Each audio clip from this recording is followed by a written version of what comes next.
sometimes like all you want to do is run. Hear me out, hear me out. It's all the things you never show. There are the things I want you to know. Secrets start in your heart to slow. But if you don't want to tell me now, I guess I'll never know. Losing almost all my energy. It's getting hard to talk to you, and I'm the only one who speaks. It's all the things you never show. There are the things I want you to know. Secrets start in your heart to slow. But if you don't want to tell me now, I guess I'll never know. Okay, guys. Hey, welcome to an unexpected live. I wasn't planning on doing a live today, and then I was just watching some YouTube videos, and I was watching, watching different ones. But then Mica Miller's one came up, and I thought I'd do it because it really resonates with me. And so I was like, yeah, I'm going to do a live tonight. So Rick Astley's in the house. Hey, just for you, Rick Astley, let's do a test widget here. I think it's the membership one.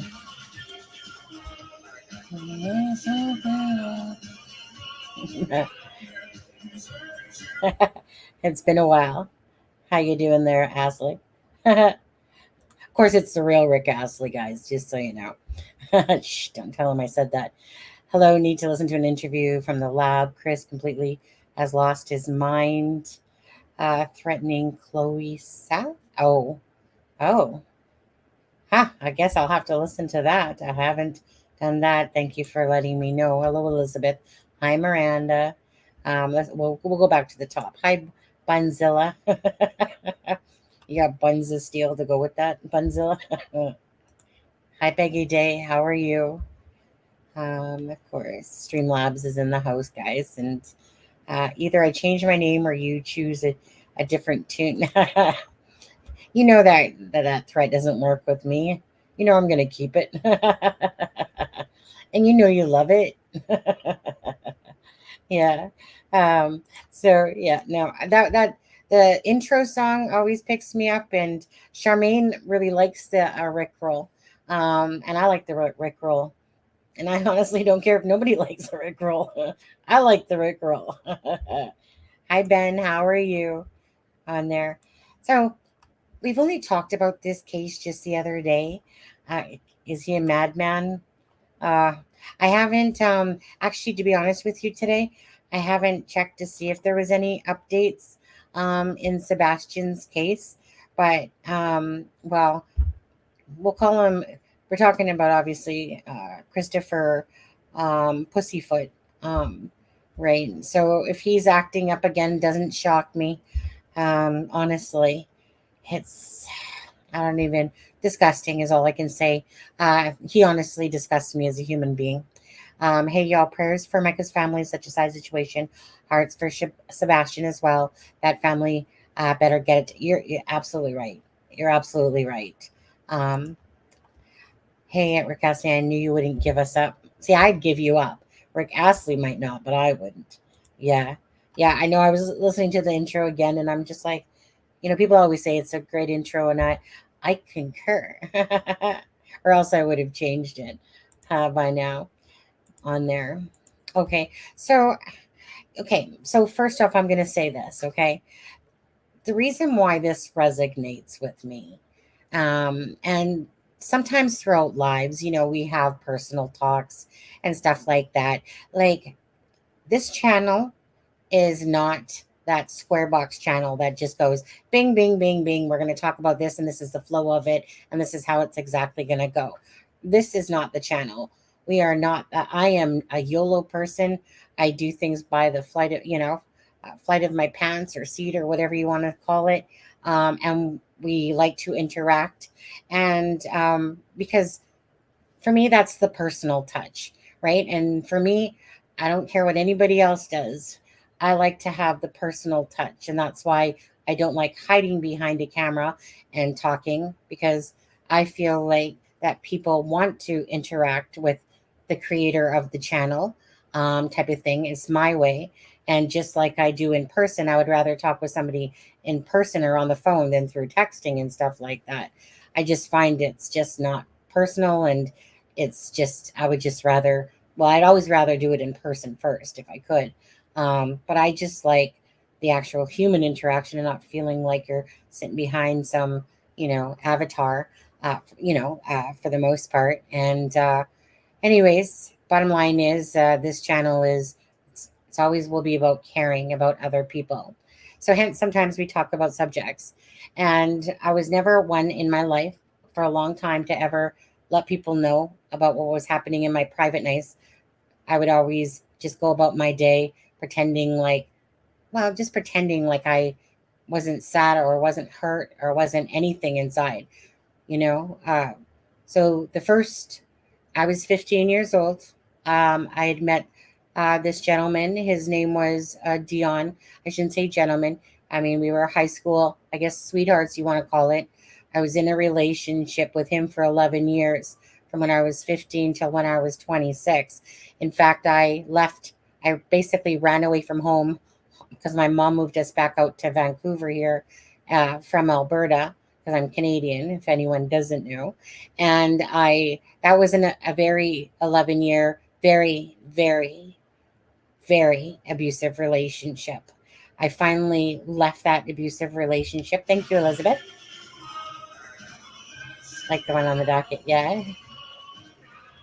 Oh, well, yeah, the thing is that I made the intro for the docket, you know, and I liked it so much that I wanted to use a piece of it at the outro, and I love that song as well. So if you ever want to fully listen to it, just go watch the docket. He's a great person, on Twitter, on his YouTube channel.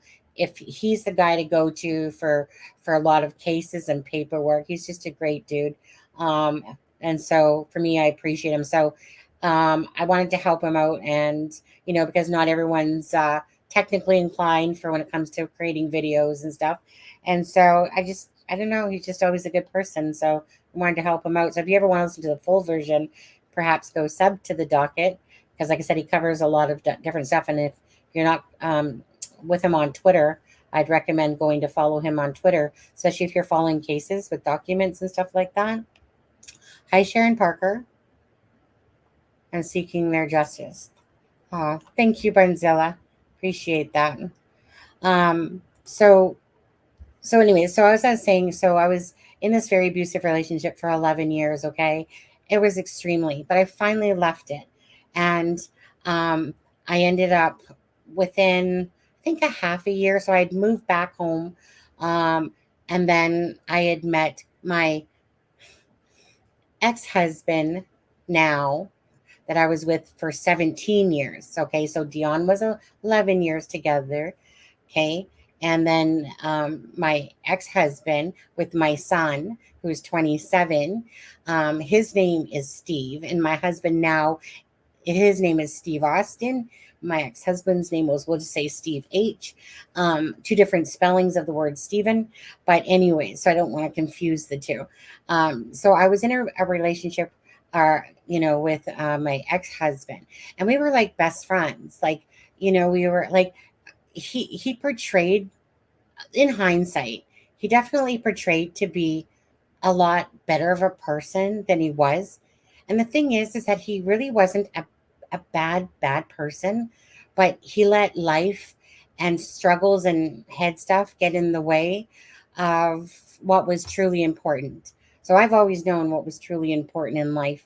And that was always, nothing ever comes like no money or anything comes about before love or before family and stuff like that. So I always knew what the purpose in life was. If you knew, I knew that it was supposed to be about caring about people, about doing good things, helping out and stuff like that. So it was very hard to swallow the fact that I thought that way, and yet people wanted to put their hands on me and hurt me. And so when we had left here and went to Alberta, my husband Steve at the time, with my, like I said, the father of our child, um, he, whatever it was, he just got so angry about life, so miserable, so mean, kept saying, it's not about you, I'm just whatever. And I remember always, and I'll never forget this, because I said, he was, all of a sudden he got really concerned about money, but yet he never did anything to try to stop his own spending. That's what always got me. Like for him to drop $1,200 on a gun, hunting gun, by the way, that is. Um, got a name like my favorite, right? Right. And um, so with that being said, like he just grew really angry. And I could see what was happening because I'm like that third person watching everything transpire, but I couldn't do anything about it. And my mistake in that whole thing was it got to the point where all of a sudden my ex-husband would never call me a bad word besides the word B. Okay. I would call him an a-hole sometimes if he was being one, but those are really the only two words that were said, like you're a B, and I'm like, well, you're an A. And other than that, he never said anything that would degrade me and stuff like that. But that all changed when we moved. The minute he all of a sudden just lashed out on me for whatever anger issues he was going on with, it just kind of came exploding at me. And all of a sudden, he started calling me every name in the book, every name. And of course, our son was hearing this, eh? And the damage that he was doing, which I really didn't see at the time because you forget about the impact of what a child's hearing, and stuff like that.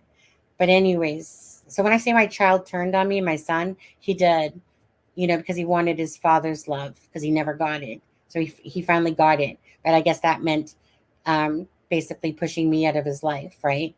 But, anyways, he started getting abusive, more verbally than physically, but he started getting physically. And so that's when I knew it was just time to leave. I promised myself when I left that I would never settle for anything less than I deserved anymore, that I deserve not to be hit, that I deserve not to be treated badly. And so that's why this case, and if I tear up, I'm so sorry, because it's not that I feel like I'm this victim or anything like that. It's just that it's you know, you're talking about things and memories keep coming to the forefront a little bit. Um, but that's why this case resonates with me, is because Mica took her own life. That's a fact. She took her own life. There's a phone call that she is literally telling um, that she's going to take her own life. But why did Mica decide to take her own life? And that's why I wanted to talk about this case, because you have this beautiful woman that is before you, and the family, I know they're having a hard time, with this. And it is sad. It is sad that somebody has to go to that level in order to almost like take themselves away, take away the pain, um, take away the sadness that they in their brain. Now, I've got to that spot myself that Micah got to, but I just know that I couldn't do it. I just couldn't, because that would mean I would be hurting people. And I can't bear, I hate hurting people. I'll always put people usually before my own self. But there's some people that can, because they're in such a place of hurt. And they think that that's the way out and stuff like that. We're going to listen to, um, some of the stuff that's been coming out. But I want to always say this for anyone, and I know I've had emails before whenever we've talked about these type of topics. Took me a long time to get there myself, but I always want to say to anyone, I don't care if you're male or female, that never settle for anything less than you deserve. You do not deserve to be with anyone that brings you down, puts their hand on you. You deserve the best for yourself in this life because we're here for a good time, not a long time. So have a good time. The sun doesn't shine every day. Remember that. So, for anyone that ever comes across this video and is struggling with abuse, and I don't know about Mica's and John Paul's relationship exactly, but obviously you can tell there's been some deep abuse going on there. Now, I don't know how much or what was said from Mica to John Paul or nothing like that, but for someone to go to the extreme that they felt that they had to take their own life to get out, obviously, definitely had some mental health issues going on, depression going on, and a lot of sadness, and it's too bad because, again, right? It's one of those things is that life is a roller coaster. It goes up and down and all around, and it's how you navigate through it that makes the difference. Charmaine's here. Hey, Charmaine. Hi. Let's see. I gotta turn my volume up. I think here. There you go. Hey. So, how you doing? Good, good. Just taking a Mm. break, so I don't know how Okay, long I have, but I'll be here for a little bit. for a little bit. Okay, I'll just finish off what I'm saying, and then we'll come back to you on there. But so that's why I really wanted to do this live tonight, is because I like the fact that people can impact people. You know, I spend all day helping customers, and I always put myself in their shoes as if I was the customer and how I'm feeling, right? And my job is to make them all feel better. And I'm really good at doing that, you know? And I've always been really good at hiding my feelings if I've been abused and stuff like that. But because of being on lives and stuff like that, I've shared a lot of my personal stuff that's gone on in my life. Now, my husband now, he would never put his hands on me, you know. He's besides our like I'm the one that actually probably started with the F bomb one time. He's like, "Don't talk to me like that," because he's British, eh? And I'm like, "Yes, I can." But then I realized too that again, it's really hard to break a cycle when you're so used to people hurting you, and Mhm. then to not take that into and carry it over into, and then they become trigger moments. So if somebody tries to control me, I will get my back up in a second when I've been controlled too much in my life. I refuse to let people try to tell me what I should be doing or this doing or that doing. I am me. I like me. And I'm glad that I am me. And I'm glad that I am the person that I am because I like that I care about people, help people, and stuff like that. And that's one thing that I know that nobody could ever take away from me. That's mine. And I have it, you know? So, with that being said, like, Charmaine, I'm just trying to say, like, so I wasn't planning on doing a live, Charmaine, but her story is really resonating with me because they like there's the release of the call, a piece of the call where she says she's going to take her life, and she's all calm about it basically, and you know said she's going to take her life, and she does, you Yeah. know Yeah, I so heard the call. Did you play the call? I haven't yet, no. Mm. um I was going to or whatever, but let me ask you, Charmaine, does her case of abuse resonate with you at all, or It does to a certain extent. I can definitely understand and relate to the hopeless feeling of there's nowhere for me to go. I'm on my own. I would rather not. I would rather not do this anymore. And if you're really stuck and you really feel alone, but I also know, and not for me, but for a close family member who ended their own life. I I truly believe that once you get to that point, there's something not firing right in your brain, because human beings have that self-preservation instinct. So even if you know, it could be momentary or whatever, where you actually go through with it. But a lot of times these things are, like they say, they're a cry for help. And that's why They are. when people maybe take pills or whatever, they'll make a phone call and tell somebody, or do you know what I mean? It's the people that are suffering so badly, and they get to that point and they're successful. There's usually, there are signs, but it's not as I guess outwardly noticeable to people That's around a them. Do you good know way what of saying I'm saying? So it. Yeah.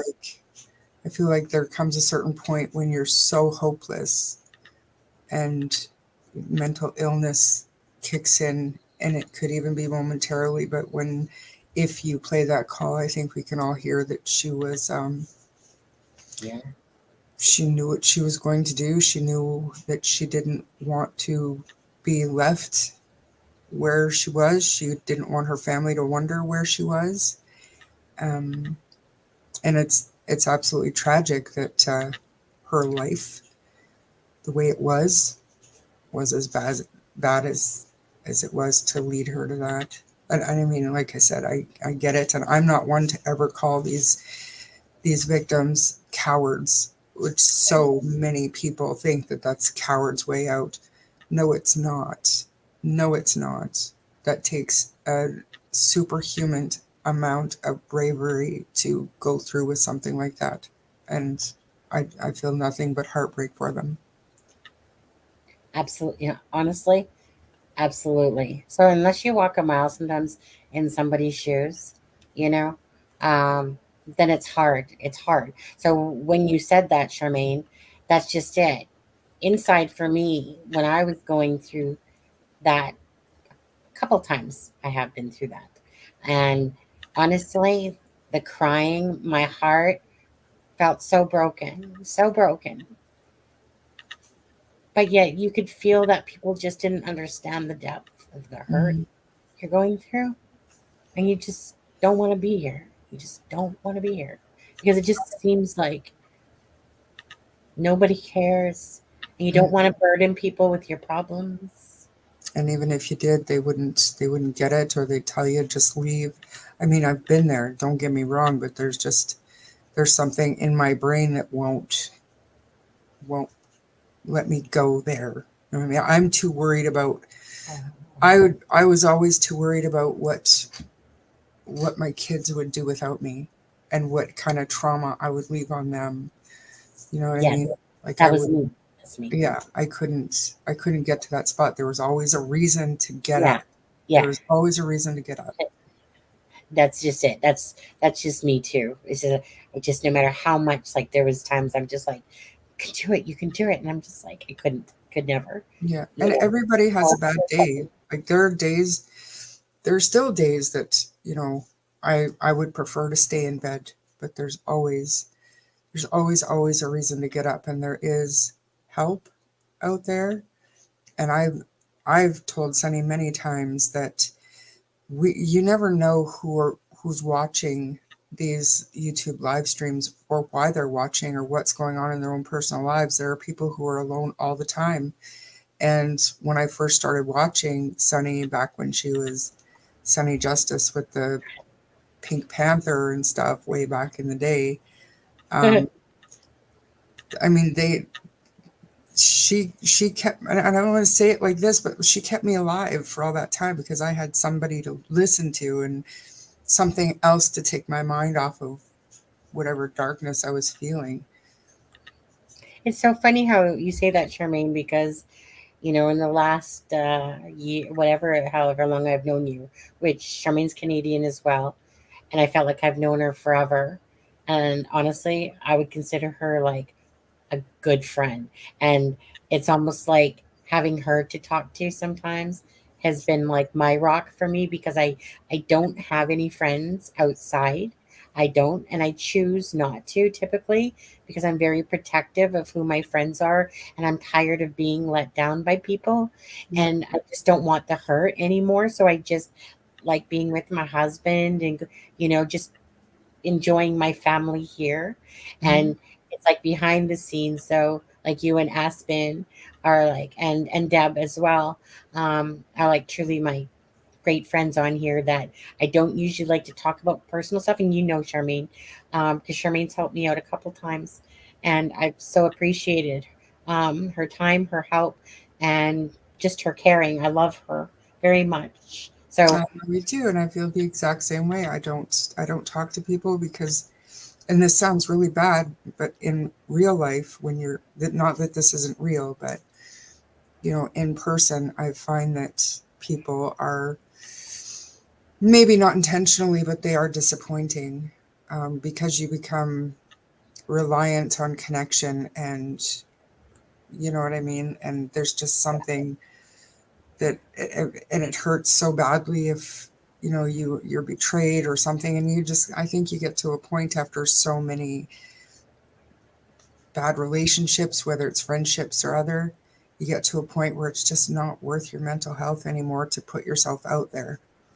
That's why this community is so dear to me, because I mean, this is same. basically the only place on the planet you can go and have a conversation with people without being, except for Aspen, without being judged or made to feel stupid or whatever. And I'm just kidding about Aspen, but you know what I mean? This is the only place that I go that I don't feel like I'm gonna have to, you know, Be either have a someone difficult or conversation or defend an opinion or watch what I'm saying or walk on eggshells. Or this is a good community.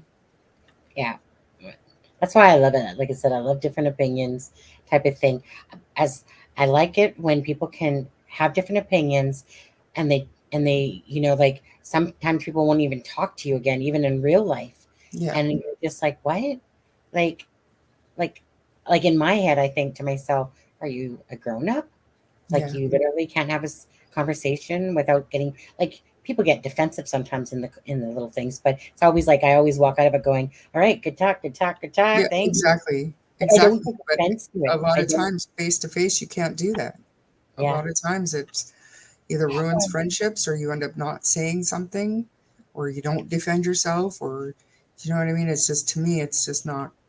It's not worth it. Very, very few people get into my circle, Yeah. um, in my personal life. Right. You know, and honestly, it's in some ways I think of it as sad because but the thing is for me, so I look at the world when if I was to say I look at the world, I've always looked at it from a happy place in a sense. And so even but over the years, it's like your heart just it's like it gets chiseled away no matter how much you try to remain. I remember, Charmaine, when I had to make myself be happy at Christmas time. And Hmm. I couldn't understand how I was so depressed because Christmas was just a natural, glow for me. I just Christmas, yay. But it got it when I had to literally make myself enjoy Christmas.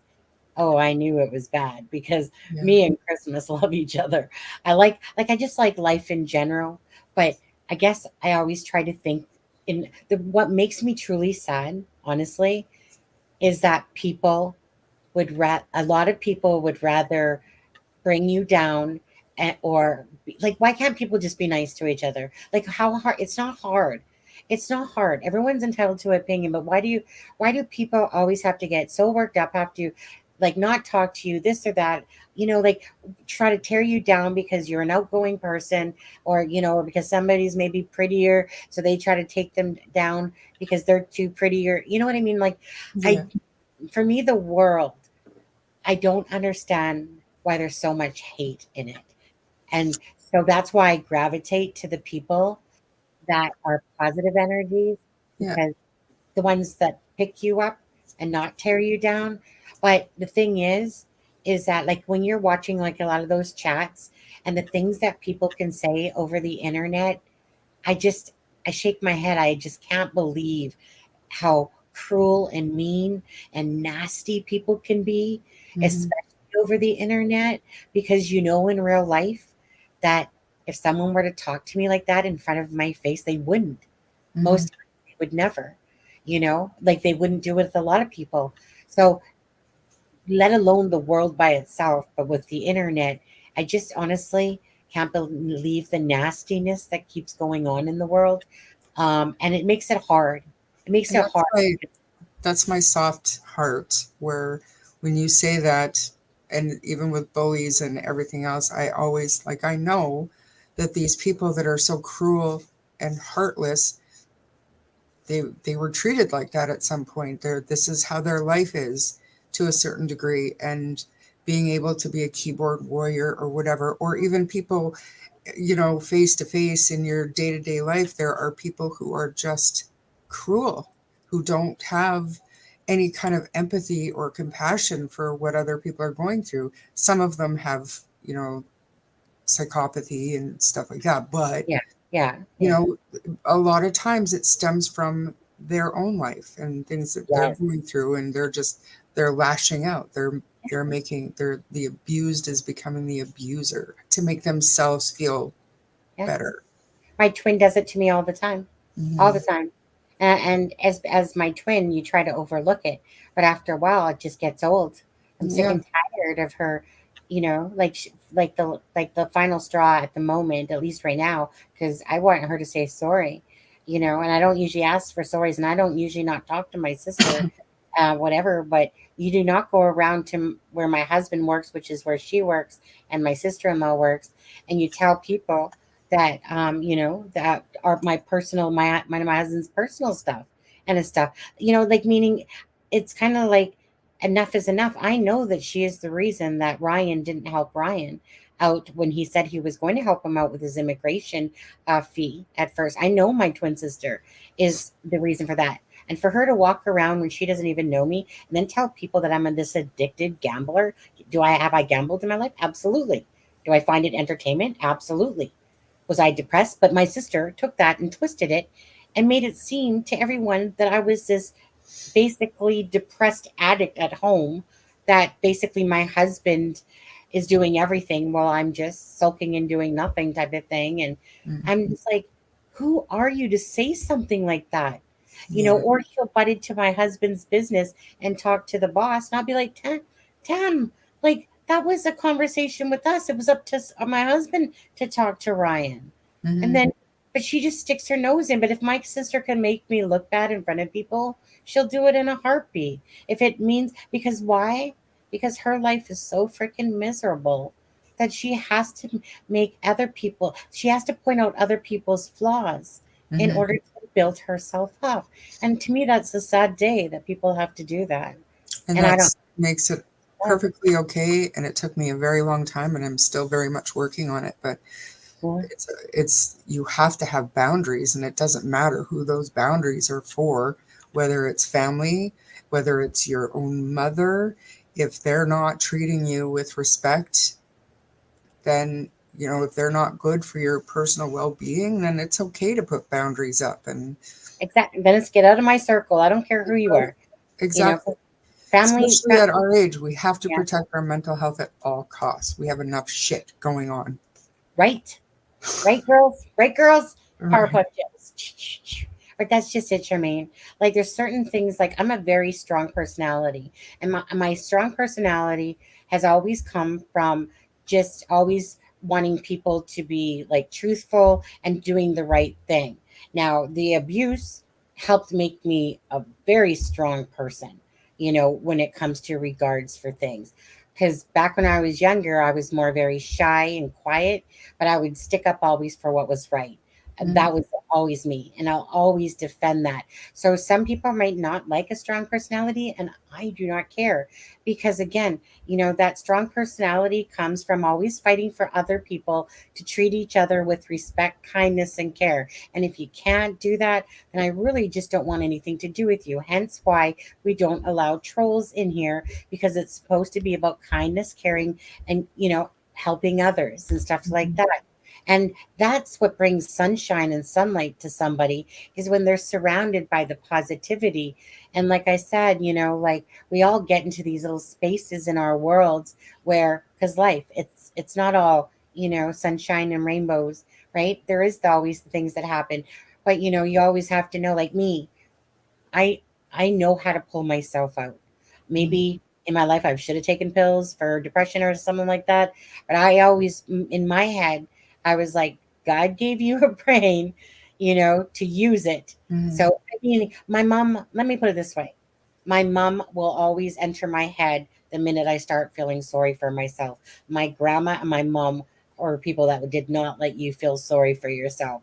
You you know what? You pulled up your panties, you sucked it up, buttercup, and you basically took the punches and you went forward. None of this feeling sorry for yourself stuff.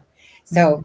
that feistiness came from my mom and my grandma in a sense, but I like it. I like the fact that I'm not passive and let people walk over me. I Yeah. like the fact that I fight for people, but most importantly, I like the fact of my deep care for people, and I will always care for people. I just learned to hone it in to give my care to the people that matter the most, Yeah. and not the ones that want to zap your energy and suck and take and take and take. And then you realize, so as I've gotten older, I'm just more aware of where my energy goes, you know? And Absolutely. but anyways, yeah. But so, I hate to be preaching here, but that's kind of why I'm doing this live, because of Micah Miller here, and she did take her life. You know what? Let's play this video quickly. There's a few, but let's play it quickly, eh? Yeah, Charmaine, you good with that? Yeah, no, absolutely. Okay. If you have to go, just let me know, all right? Yeah, I'll let you know. I should be good for a little bit here. Okay. All right. Let me play this, guys.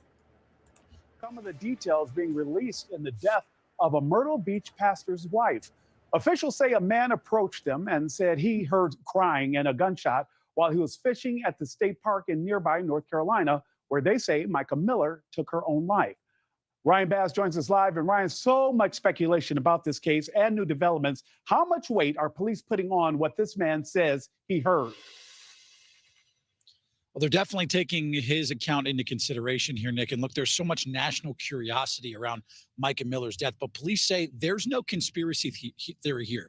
She took her own life. And now that man, as you mentioned, is giving us new details about a gunshot that he heard in that same park around the time of Micah Miller's death. Still, there's questions that remain about her relationship with her husband, John Paul Miller, a local pastor at a church that both were involved in. Now, the Robeson County medical examiner did confirm that Miller died by a self-inflicted gunshot wound on April 27th. Her body was found in the water at Lumber River State Park, about 70 miles north of Myrtle Beach. A man who claimed to have found Micah's fanny pack with her ID inside, but didn't want his face shown, spoke exclusively with our local affiliate WBTW, saying he heard crying, a gunshot, and then silence. Maybe 5 minutes after getting into the slough, I heard a cry, a faint cry. Heard it for maybe 2 or 3 minutes, and the crying stopped. He was out. If it would have been a person out there crying in the opening where I could see him, I'd have checked on him all day long. And in new police reports obtained by that News Nation affiliate, Mica told police earlier this year that John Paul had been grooming her for years since she started working for him at the church. They've known each other, she said, since she was 10 years old. Other findings include John Paul having power of attorney over Micah's health care, allegedly transferring the deed of their home to one of his sons and moving Micah's belongings from their home while she experienced a mental health crisis. Now, police released a timeline of the day that Mica died, from the moment she left her house at just after 11:30 in the morning to when she bought the gun police found at the scene at 12:13 in the afternoon, and then less than 3 hours later when she called 911 from that state park, threatening to take her own life. Now, the sheriff's office said that Pastor Miller was not in North Carolina the night before or the day of Micah's death. He was in Charleston at an athletic event, confirmed by surveillance video. He then broke the news to his congregation on the 28th, claiming Mica was struggling with mental illness and took her own life. But friends and family of Micah's say she could not have killed herself. Mica had filed for a divorce from John Paul Miller multiple times, according to reports, including days before her death. She hinted on social media to being in an abusive relationship. There's also recent police reports Mica filed in March saying she was fearful for her life, claiming that someone slashed her tires and a GPS tracking device was put on her car. Now, while many conspiracy theorists have tried to link John Paul Miller to Mica's death, police say the facts show she died by suicide based on surveillance footage, interviews, physical evidence, and of course, the medical examiner's report. Now, Pastor Miller has since been released from his senior pastor duties at Solid Rock Church and told our Rich McHugh that he never hurt Mica in a text message. But again, so many close friends and relatives here, Nick, are saying that Mica taking her own life just isn't possible. Thanks for watching, everybody. Go to joinnn.com to find News Nation on your examiner's report. Well, there's a few more that I want to watch as well on that one, but okay, Shameen, go ahead, say what you like. So obviously she took her own life, and that poor gentleman that said he heard crying and stuff like that. So obviously, like we were just talking about, right? Hence why I'm doing this live. She was obviously in a bad place, that she felt the need, that she just wanted to go. She just wanted to take her life because she was now again, kind of like the one guy said on another clip I was watching is, if you did nothing wrong, why would she want to buy a gun to protect herself from you if you didn't abuse her, type of thing, right? So I think that there's a lot of paperwork had come out today. I don't have that paperwork. I was seeing if the docket had it, but he didn't, because he wasn't aware that it was dropped or whatever, besides the couple that we see that's out there. Now, John Paul seems to have a lot of excuses for everything. What do you think? Just got intuition about John Paul, because she didn't take her life because she was happy. So, okay, first of all, about Mica, there are many different forms of abuse, and some are worse than others in some ways. But there's no way to know. Just because she didn't have bruises, or maybe he didn't hit her, doesn't mean that she wasn't financially, emotionally, mentally abused. And sometimes that can be worse because it digs into your brain and your self-esteem and everything that makes you who you are. So I'm not prepared to say that she got a gun to protect herself against a physically abusive husband. She could have gotten the gun with this in mind.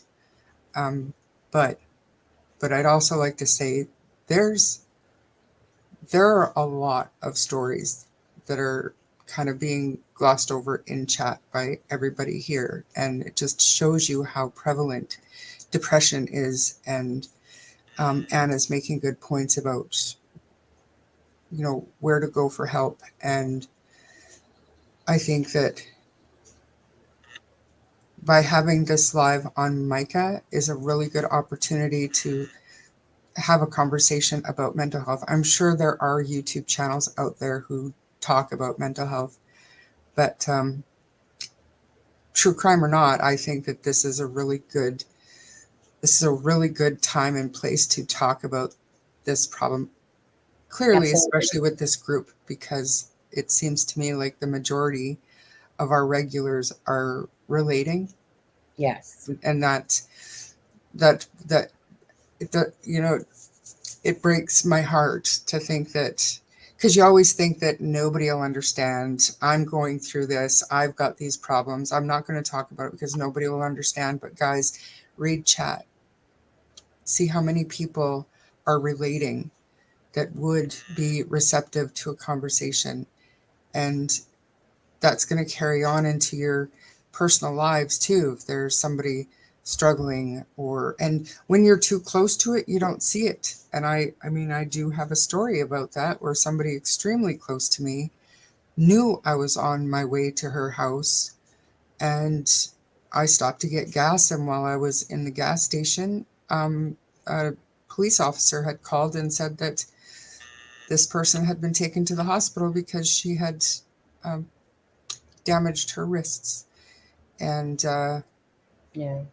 you know, I knew that she was struggling, but I didn't think that it was that bad. I was on my way to her house. I was going to be there within 20 minutes. And she was actually on the phone with the helpline at the time, who had thankfully taken her seriously and sent the police to her apartment. Um, but like I said, every person in this chat, if you're relating to this and you have your own stories, imagine the person that you're talking to that just might not, feel comfortable, opening up like GP is saying. And it's hard. It's so hard to trust people with these kinds of thoughts and emotions, but it's when you don't open up that they start being all consuming and Yeah. lead you somewhere where you don't want to be. Hmm. And honestly, Sharmina, like I've talked to you and Aspen a few times, you know, because it was a little bit rough just right around Christmas time, actually. And me and my husband got into a pretty good argument, probably the worst one. Like, we don't really argue too much, but I could see that he was getting stressed out by, but first of all, he would say it's nothing to do with me, but the stress of him feeling, because ever since his brothers had moved in here, it's like, so let me put it this way. My brother-in-law is reliant on my husband for his job in a sense. So my husband cannot just up and leave his job if he wanted to, because that means it would cost Ryan his job, because Ryan's, Ryan goes in the van with Steve typically and stuff like that. And on that, by that same token, here I was feeling I just felt like nobody wanted to hire me, that I was broken, and then all of a sudden, all those thoughts of my son being so cruel and mean and stuff like that. And everything was just weighing in, and my husband was just having a hard time dealing with the stress. And that's not my husband. Like, my husband normally doesn't, he got really upset. But of course, there's always a different dynamic when somebody comes into your life. And I know the difference, that if that third person wasn't there, this wouldn't be happening. I know for a fact. And so, because he felt the weight of that, it's like he felt like he was taking care of me, and taking care of his brother, and that he was in the middle, even though it wasn't like that was totally true. But it doesn't matter. It was how he was feeling, and he was so stressed out.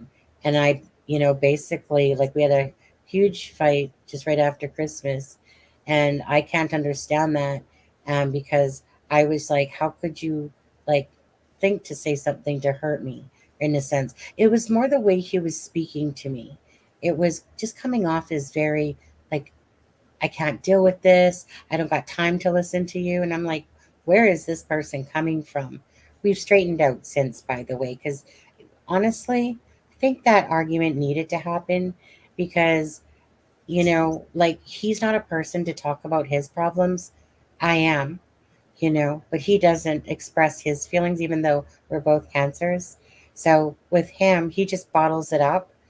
And then I know for myself, when I used to bottle it up, then usually you implode at some point on somebody that maybe says the wrong thing to you, and then you just psh, type of idea. But anyways, so, but mind you, it brought us back to, you know for the most part, to how we always were. And Mhm. it was just shocking to me, because I was like, wait, aren't you the one that got off the plane, that, yeah, aren't you? But I felt so, I always never think of my feelings so much. I do, but I don't. I care more about how my husband's feeling than how I'm feeling. But by the same token, I always have to remember that my feelings count too.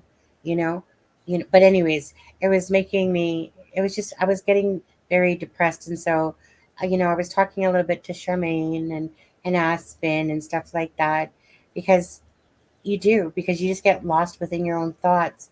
And it's like either I felt like I was going to do something to myself. And if I, but I, so I just, my outlet, I just needed to talk to somebody.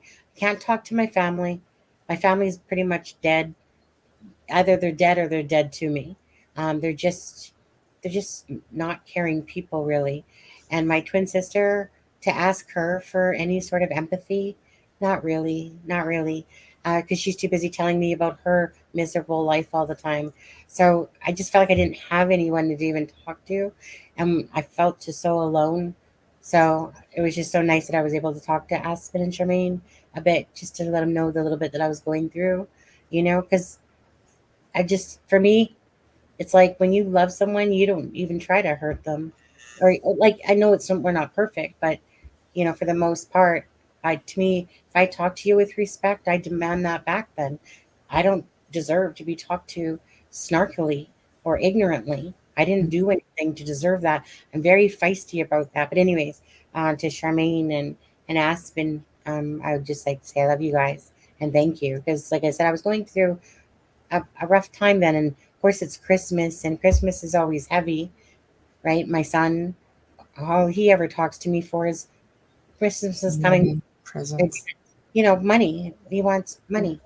And I just don't like to be used. I'll never be used by somebody. I can't give my son money when he only wants to talk to me around Christmas and his birthday, which is right after Christmas, basically. And I just can't do it. But it hurts. But anyways, it was just all building up, so I was going through a rough time then. But I'm so grateful now for my job because I love it. It's customer service and I get to help people. And it And, gives you a sense of perfect purpose and takes you out of your own mind. and And I get a paycheck again. Yay. and Miranda, that is terrible. And you said it's important to talk to a person in real life, and sometimes that's not available. And I know that it's a newer concept, but texting, emailing, and even coming here and saying your pieces, it can all help, and it takes our minds off of the darkness and the shit that we all have to deal with day in and day out. In Yeah. GP, I feel terrible, but I can relate to that. I'm alone all of the time, and even when I'm around people, I don't feel like I'm around people. I feel like this is my world right here, and I need to make it work. But that's how I operate. That's how I can get through some of the worst times. I But know. I still wish that we lived beside each other. Me and Charmaine would be best as of friends. I yeah, know we would. Because I know we would for sure. yeah, So sometimes it sucks because it's like, you know, I know that I would just be like, Charmaine, YOLO, yeah. let's go out. Oh you know, yeah. And get I'd be out. all over it because there's very few people in the world that you can trust and build a relationship with nowadays. I don't know what happened, but remember when we were kids, you can make a friend and you could keep that friend. And I do have friends that I went to school with, but I mean, time and life happens and there's so much distance. I don't know that I would trust them with some of my deeper thoughts and feelings nowadays. And, Mm. you know, and It's, but when you get to this age, for whatever reason, it's hard to make those connections. don't you feel also, Charmaine, probably like myself? I hate to burden people with my problems. It makes, Somebody's always dealing with something, I and mean, you know what I mean? Like everybody has their own battles that they're dealing with. So far be it for me to put right. my shit on that person. For I don't know what they're dealing with when they go home at night. I'm not going to burden them with that. But yet And if you'd I be willing to burden to do ever, that right, for them. Yeah. right, exactly. And like if I know somebody else is struggling, they'll never hear a peep out of me other Yeah. than support, compassion for what they're going through.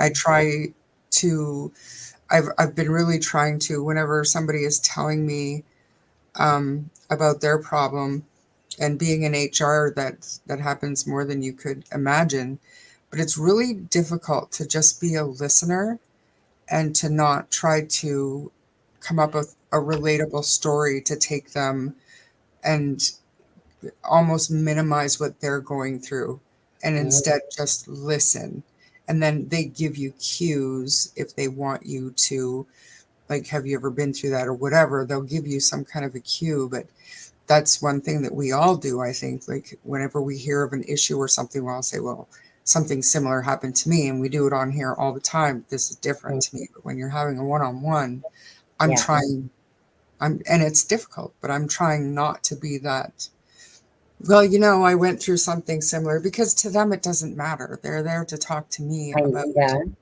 what they're going through, and I'm trying to be a better listener when it comes to that. That was funny because my mom said to me, one of the things that my mom said to me. So my twin sister and my older sister always fought for my mom's attention.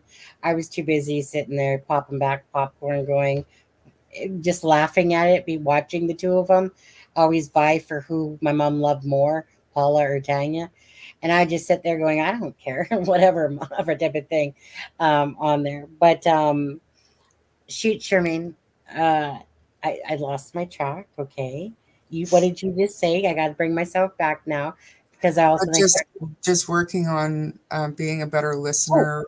Thank you. People, when they're talking to you and they're telling you a serious issue that they're having or how they're feeling, and it's almost an innate response to say, I went through something similar. Here's my situation, where they're just not, they might care, but they're there to talk to you. So I've been working on being a better listener. Jenny, well, okay, so that's what I was gonna say, and I heard exactly what you said, and you know me, especially if my brain's tired. Anyways, so that's what I was gonna say. The one thing my mom said to me was, I like talking to you more than Tanya or Paula because you always just listen to me. Whereas Tanya and Paula always made it about themselves. My mom, like, it's no different when I call my sister. I could talk about myself for 2 minutes, and the next 8 hours, 3, 4, 5, doesn't matter, are about her. And so that's one of the things that I always appreciated, because my mom didn't really give out a lot of compliments in a sense. So I really always appreciated that, because I never thought about it. Of course, my mom would want to talk, and I would just listen to her. And I would just listen. Whereas I know how my sisters are. They turn it around totally about them, like what you're just talking about all the time. But there's an art to it, isn't it? Because if somebody is talking, say somebody is talking and they're trying their best to pour their heart out, and you're listening intently, but you're not conversing with them. It almost, to me, it would seem more like you're just listening, waiting for them to be done type thing. So it's an art, and that's what I mean. Maybe not a better listener, but a better communicator in that way. Like, I can talk as long as the day, I can have the difficult conversations and stuff like that at work. But in order to better help somebody, I have to learn how to communicate better. And part of that is listening without putting the situation back to myself. Right. Because we all just want to say, you're not alone. I've been through this. I know exactly how you're feeling. But a lot of times that's not what they need to hear. Right. We're honestly, really, people, when they're like that, like myself and whatever, honestly, you just want them, to be honest with you, I wouldn't say that I ever fully tell somebody how I'm feeling. I'll give them 75%. But my ego gets in the way of truly letting somebody know if I'm just that I'm just so broken. Like, just broken. I don't even know how to say it. When I say I'm broken, it's the only word I can think to use is that I'm so broken that my heart is so hurt. It hurts so bad that you just, like I said, are in this bad place. And that's the best word I can ever use to say that, to communicate that.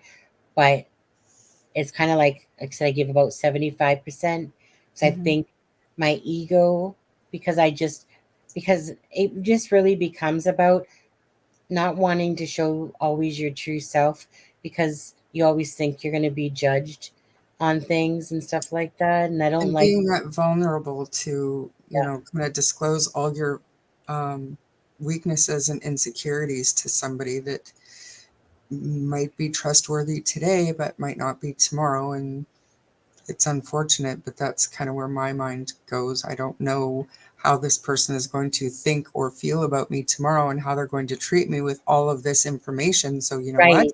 They're Right. not going to get the information. Are they going to think I'm a depressive wackadoodle or That's this right. or that? That's right. And the thing, it's only because I know I'm not. Like I Yeah. know I'm not, but other people are so judgy that it's kind of one of those things is that I know I'm a very normal, level-headed person in life. I know that everyone struggles in life at times and, ups and downs and all around. But it's like I said, people are always so quick to judge. And I don't want to be deemed as, some Fruit Loop, loony boony type of thing because I like to laugh and have fun and stuff like that. But I am by no means an oddball in life. I just like to joke around with people, enjoy, um, stuff like that. And I don't like to go through life all serious. Yeah. There are serious moments, but for the most part, like I said, anyone who knows me that way. But people that don't fully know me, like I said, people are so quick to judge or say this about you or that. Like when those trolls were like, oh, Sunny has been drinking, she must be a drunk, and they just do that because they got nothing better to do and they just try to troll, and yet it's the furthest thing from the truth. So what? So I have a couple drinks on a live now again, so it's okay for the men to go do it on their shows or No, this or that. But it's just the people that want to do stuff like that. Okay, but it doesn't actually hurt me. It's yeah. just gulls me that people actually go out of their way to try to belittle you because maybe they don't like that you cover Delphi. Maybe they don't like your hair. Maybe they Yeah. don't like your face. Maybe they don't like your voice, Yeah. and stuff like that. But anyways, um, I just want to say thank you guys because I always love it when we do these lives because I mean remember it's not about clicks and views on this one. This is for our family and when they come in and then they open up about themselves as well, right, Ginger?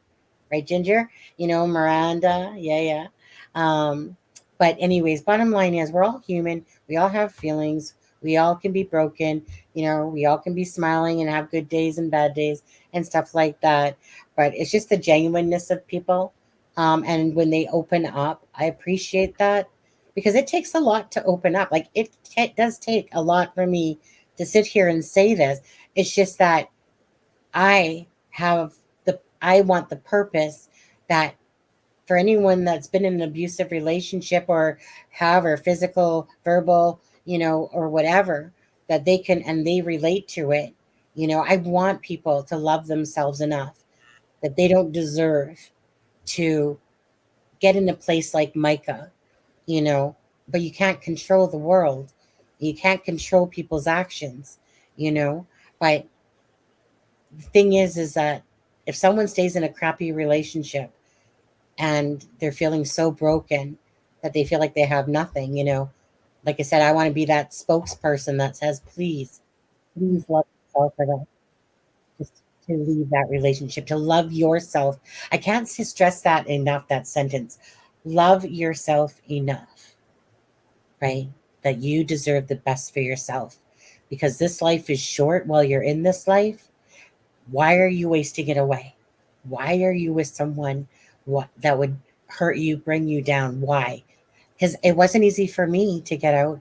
It by no means can be easy. But again, if the words impact someone, and that's why, again, I wasn't planning on doing a live tonight.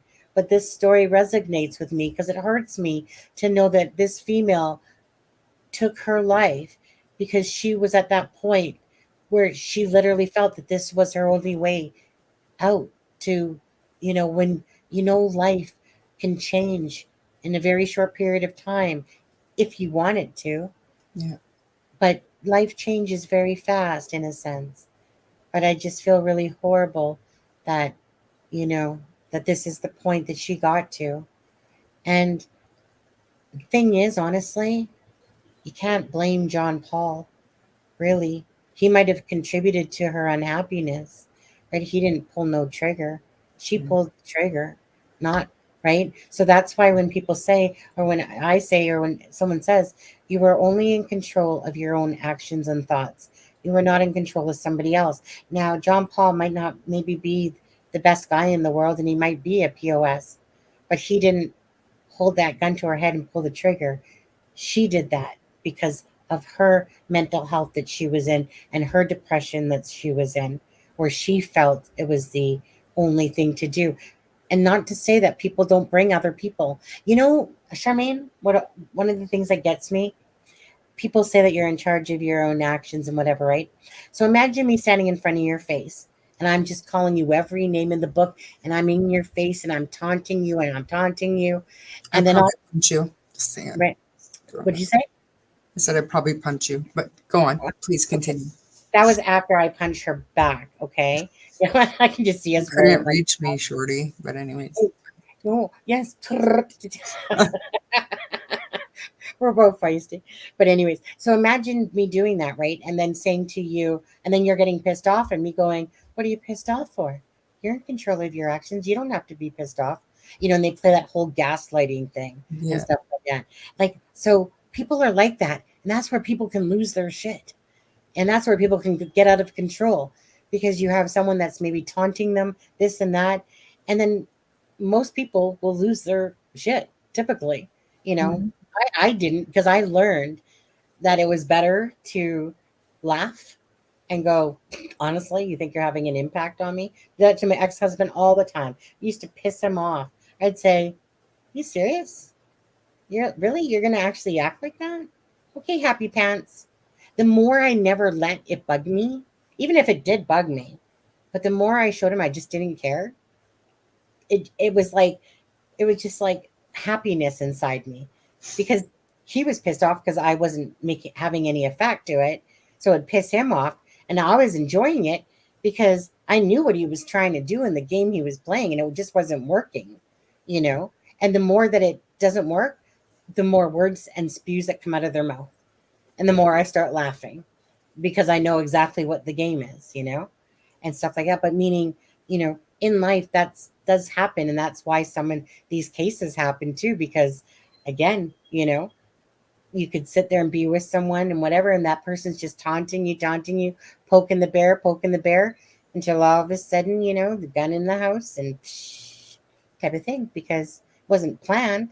It's just that, you know, it was one of those rage moments or something like that.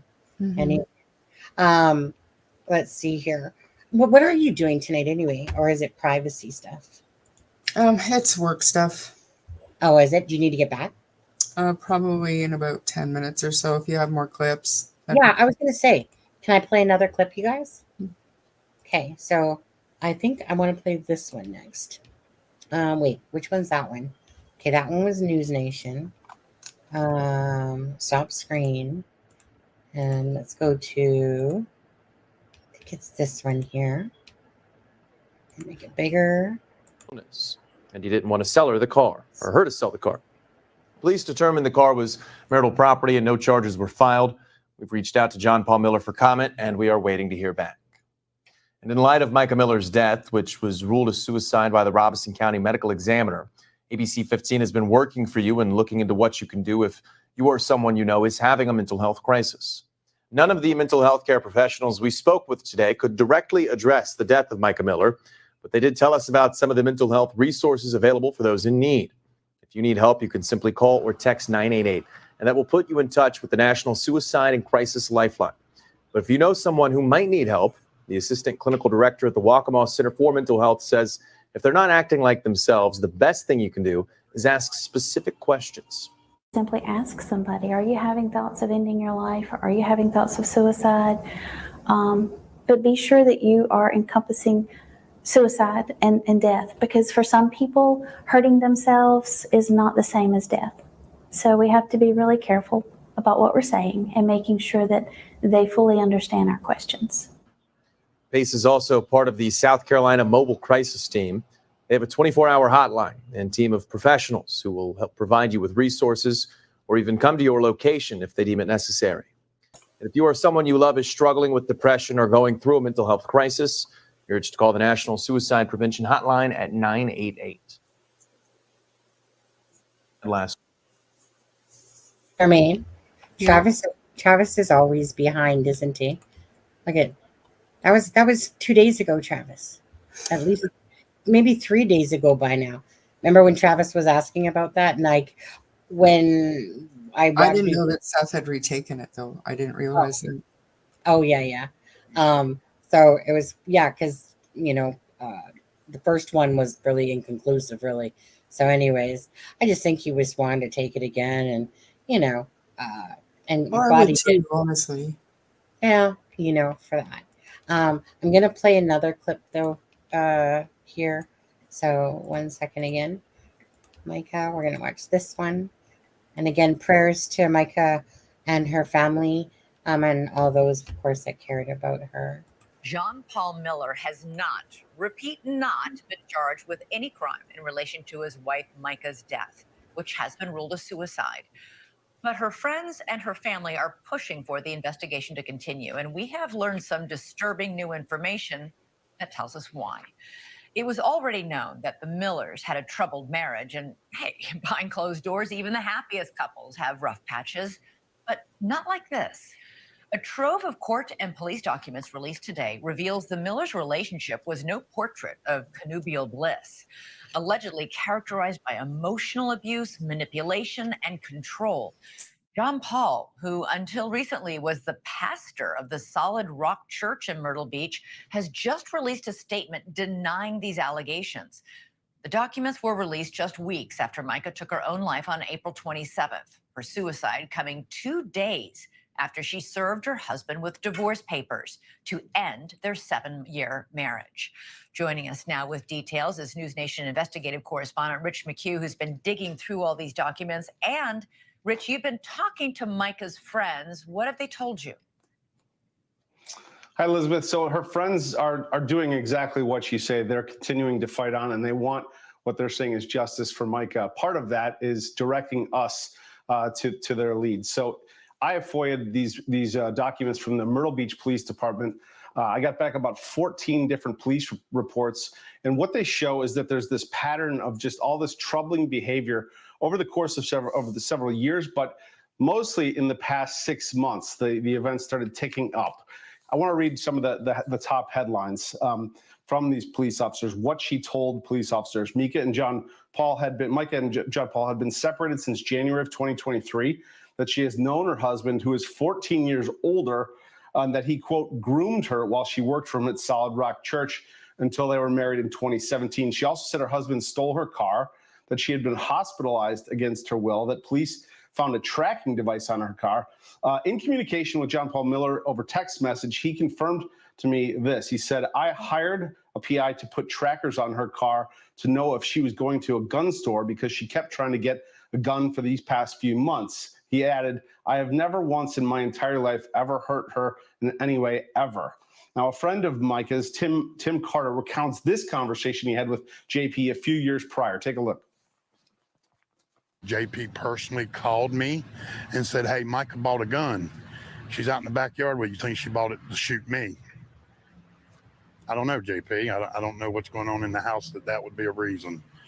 So, this isn't the first time he's tried or that there's been suicide brought up. He was scared, was wondering, do you think she bought it to shoot me? Well, why would that be a question if you wasn't mistreating her? In March, she posted on Facebook some advice for anyone struggling with leaving an abusive situation. Here she is. You don't have to stay in an abusive relationship, whether that's sexual, whether that's somebody forcing you to take illegal drugs or alcohol abuse or physical abuse, psychological abuse, making you think that this is all your fault, or you're a bad mom, or you're a bad wife, or you're a bad husband, or you're not giving it your all when you know you are. Mica's father, Michael, posting just on Facebook saying, it's not over. The floodgates are opening. Justice for Mica. Elizabeth? Thanks so much for watching. Go to joinnn.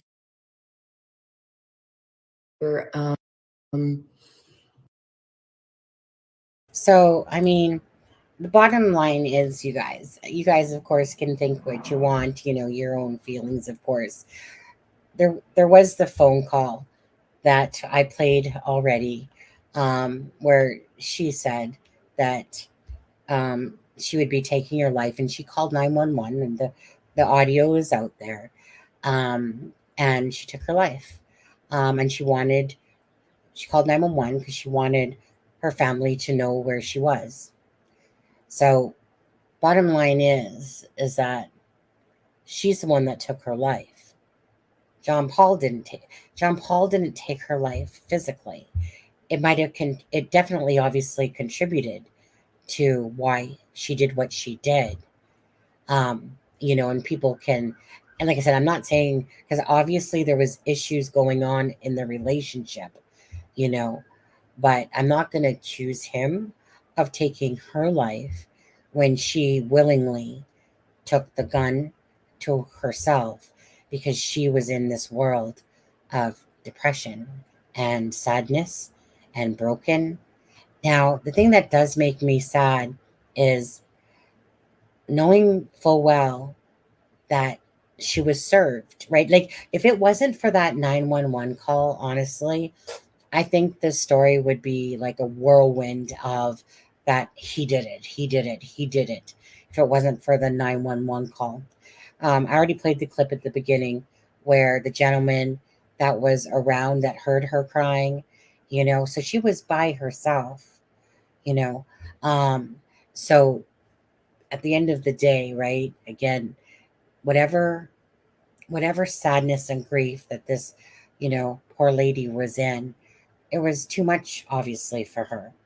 And this is why, for me, because I've been in her shoes, but I'm still here, you know, is why I can relate. But what I was going to say was, when I had to, she delivered, or the 2 days after the divorce papers, right? Right. Her life's taken away, or she took her life, right? So again, had that audio not come out, I cannot totally understand. Like, I'd be right there with you guys being like, oh, yeah, no, he probably had something to do with it on there. So he might have contributed to her sadness. But at the end of the day, no matter what the case or whatever, you're in charge of your own actions and what you do. Nobody else is. The thing is that, like myself, you know, you get so beaten down. Like I said, I was verbally abused, I was physically abused, you know, for most of my life. Most of the time, I was in 2 long relationships, and the thing is that it made me sad that somebody would think to put their hands on me, and yet you stay in it sometimes because you just feel like you love the person or whatever the reason is. Usually it's because you love the person. Maybe it's hard to get out. But at the end of the day, John Paul may be a POS for sure, but he didn't control her mind in a sense. She was in charge of that herself. So as sad as this case is, my point is that if you are in a really shitty relationship, love yourself enough to get out before it ever gets to this point. So I'll see what you guys are saying now. I have the biggest empathy for people. I consider myself a very deep empath, and I probably go on a higher Richter scale than a lot of people when it comes to caring about people. But I'm also a realist, and I also, know that nobody controlled what she did. She chose that because of how she was feeling and broken and stuff like that. And like I said, and I've been there. I've been where I wanted to. I just didn't do it, you know. But you can see probably that the relationship was not well. He has tracking stuff on her car. He's making excuses, is what he's doing. He's making excuses about why he took the car from the airport, why he took the car, why he put tracers, a tracker on her vehicle. He's making excuses for that. Again, somebody just doesn't go out and buy a gun. And sure, I know the sister said, hey, If there's ever a bullet to my head, it's not because I did it. But again, the 911 call's there. A man was there that heard her crying. She took her own life. John Paul on camera, they already have him right with an alibi. So you can't blame him for him doing that to her, like, as if he took her life that way. But people might want to blame him because she was in such a sad state, and she was in a sad state because of the issues that they were going through, Okay, so there have been people who have been charged for encouraging others to commit suicide. Maybe. I don't see that in this case here. Like, I'm sure he didn't. Well, I mean, you never know. When people get into arguments and stuff like that, it's like, hey, fine, go kill yourself. You know what? If you keep talking about it, go do it to yourself. Because honestly, we don't know Mica. We don't know exactly who she was or the things that she could have said back. We don't know. Bottom line is, though, she's not here, because obviously life became too hard and upsetting and whatever. But I mean, I've seen it many times where people are just like, you know what? Fine. You keep talking about it. Sick and tired of hearing it, so go do it type of thing. Because people don't understand the extent of somebody's pain, like me and Charmaine were talking about, right? You know how deep your pain goes. But most people don't understand how deep your pain goes unless you're in their shoes. Ben, okay, what about the tracking device in her car? What he must have done to her after he was drugging her? Can they forensic her hair for drugs?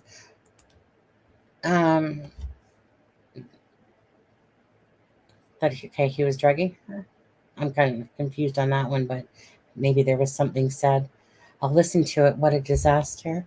The guy is irrational. Why won't he let the dog search? Ridiculous. Oh, you talking about Christopher Pussyfoot. Brittany is having it tonight. Trev, Dolly, all of them are. What are they having tonight, Sharon? Sorry, I'm kind of getting confused. Miranda, I can't stay on here, but it was on YouTube tonight. He's yelling at Seth P.I., I think it is. It is really... Sorry, you guys, so where did he do this on? What channel? The Lab. Okay, I heard someone say The Lab earlier. So that's where he did it? Or that's who was playing it? Well, the Justice for Mica thing at the end, and that stuff is still coming. What's the Justice for Mica thing at the end, and that stuff is still coming? Honestly, I'm kind of confused. Sorry, Travis, kind of confused on that comment. What? Right? If I were her family, I would want tests for substances just to know in case she had been drugged. 1 second here. Is it this? No, 1 second. Just give me a second again. History. Okay. I think it's this one.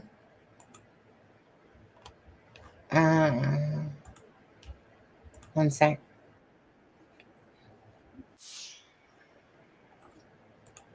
Okay. 1 second. I think it's this one. Stop. Share screen. Let's do this again. In Myrtle Beach, South Carolina tonight, John Paul Miller has not, repeat not, that the been one? charged with any crime in relation to his wife Mica's death, which has been ruled a suicide. But her friends and her family are pushing for the investigation to continue, and we have learned some disturbing new information that tells us why. It was already known that the Millers had a troubled marriage, and hey, behind closed doors, even the happiest couples have rough patches, but not like this. A trove of court and police documents released today reveals the Millers' relationship was no portrait of connubial bliss, allegedly characterized by emotional abuse, manipulation, and control. John Paul, who until recently was the pastor of the Solid Rock Church in Myrtle Beach, has just released a statement denying these allegations.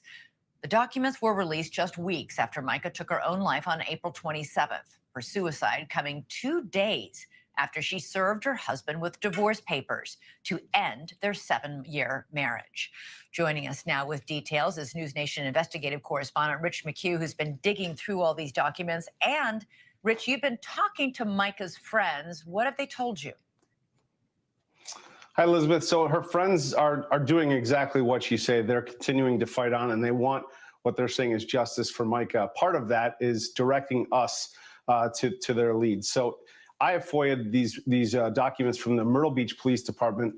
I got back about 14 different police reports, and what they show is that there's this pattern of just all this troubling behavior over the course of several years, but mostly in the past 6 months, the events started ticking up.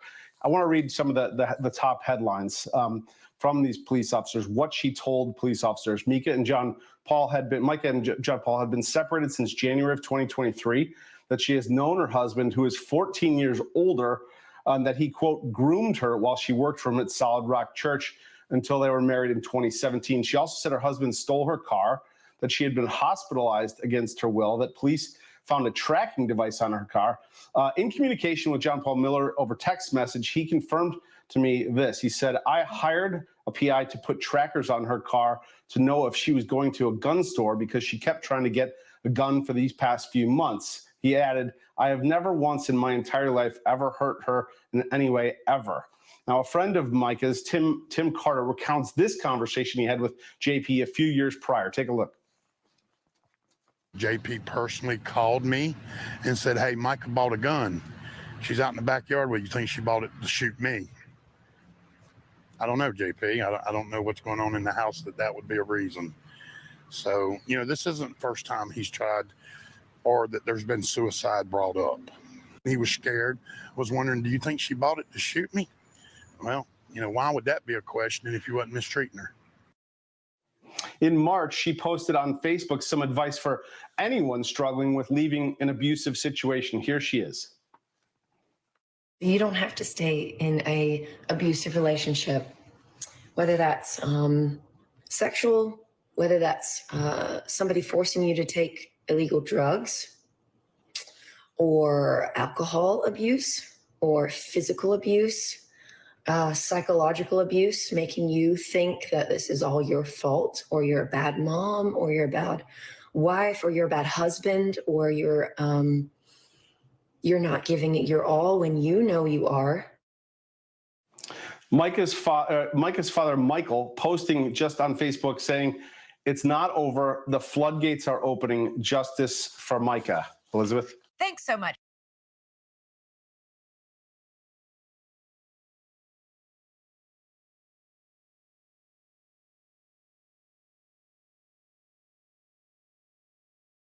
Correspondent Rich McHugh has been on the ground all day long in South Carolina. Hi, Elizabeth. Well, it's the news that nobody here in Myrtle Beach wanted to hear. Many in her circle are in stunned disbelief. The Robeson County Sheriff confirming just hours ago that surveillance photos and the 911 call confirmed that Mica Miller did take her life. They just released a statement I want to read. While I know it's not what many people wanted to hear, the evidence is quite clear and compelling, and we are as saddened as anyone that this occurred. Before this news, her husband, John Paul, sent me this text message. I have never once in my life ever hurt her in any way, ever. Her close friends are devastated and stunned, saying she gave no indication that she was at all suicidal. Take a look. She had a hair appointment this week. She had plans to attend church with them on Sunday. So the news, when I heard it, I thought it was just some kind of terrible misunderstanding, because she was headed in a positive direction and she was making plans and had a new purpose that she was pursuing. She was loving her job, everything. But they say there was a lot of darkness in her life. She had just filed for divorce 2 days before her death, just filed police reports because someone had slashed her tires, and she found a GPS tracking device on her car. She even filed a no-contact restraining order against, according to police records, but it's unknown if it was for JP. Police had redacted the name on the report. In March, she posted on Facebook some advice for anyone struggling with leaving an abusive situation. Here she is. You don't have to stay in a abusive relationship, whether that's sexual, whether that's somebody forcing you to take illegal drugs, or alcohol abuse, or physical abuse, psychological abuse, making you think that this is all your fault, or you're a bad mom, or you're a bad wife, or you're a bad husband, or you're not giving it your all when you know you are. Now, it challenges her close friend who has asked us not to use her name, says Mica was definitely struggling with. Take a look. I know she'd been struggling. She's gotten 3 different numbers, or she's had 3 different numbers in the last 3 months trying to make sure that he did not get her phone number and could not get in contact with her. She messaged me saying, you know, thank you for your gentle warnings over the years about JP, or my relationship with JP. You know, I know that you knew I wasn't ready to get out yet, but I've replayed our combos over and over in our head throughout the years, and wished there was a way I could get out. And now I have, with a big smiley face. Now, the sentiment here again among friends that this does not feel like closure given all that she went through. Elizabeth? Yeah, Rich, the friends are all saying that she was in an abusive relationship. She appears to be saying that in her own the selfie video that she posted. And then there was that bizarre series of videos of the preacher, her soon-to-be ex-husband, JP, on the, in the church, giving a series of what can only be described as bizarre sermons, where he first announces to the congregation that my wife is dead. Just a couple hours ago, she killed herself. Then talks about shooting people because you're so angry. Those videos were taken down rather quickly. They're no longer available online. But that really is what spurred all the interest and suspicion in this case. Yeah, there's so much under the hood here, Elizabeth, depending on which side you talk to. You talk to people who are aligned with him, JP, and you get one story. People who are aligned with her, and you get a completely different story. There's so much going on. That's why everybody was so frustrated that this was the news today, that this was the end. All but right. This is not the end for the people on her side. Thanks so much.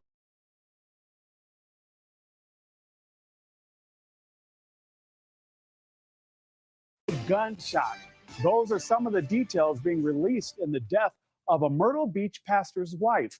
Officials say a man approached them and said he heard crying and a gunshot while he was fishing at the state park in nearby North Carolina, where they say Mica Miller took her own life. Ryan Bass joins us live. And Ryan, so much speculation about this case and new developments. How much weight are police putting on what this man says he heard? Well, they're definitely taking his account into consideration here, Nick. And look, there's so much national curiosity around Mica Miller's death, but police say there's no conspiracy theory here. She took her own life. And now that man, as you mentioned, is giving us new details about a gunshot that he heard in that same park around the time of Mica Miller's death. Still, there's questions that remain about her relationship with her husband, John Paul Miller, a local pastor at a church that both were involved in. Now, the Robeson County Medical Examiner did confirm that Miller died by a self-inflicted gunshot wound on April 27th. Her body was found in the water at Lumber River State Park, about 70 miles north of Myrtle Beach. A man who claimed to have found Mica's fanny pack with her ID inside, but didn't want his face shown, spoke exclusively with our local affiliate WBTW, saying he heard crying, a gunshot, and then silence.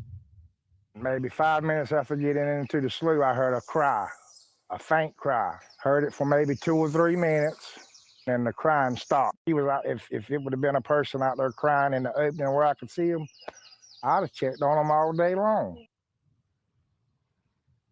And in new police reports obtained by that News Nation affiliate, Mica told police earlier this year that John Paul had been grooming her for years since she started working for him at the church. They've known each other, she said, since she was 10 years old. Other findings include John Paul having power of attorney over Mica's health care, allegedly transferring the deed of their home to one of his sons and moving Mica's belongings from their home while she experienced a mental health crisis. Now, police released a timeline of the day that Mica died, from the moment she left her house at just after 11:30 in the morning to when she bought the gun police found at the scene at 12:13 in the afternoon, and then less than 3 hours later when she called 911 from that state park, threatening to take her own life.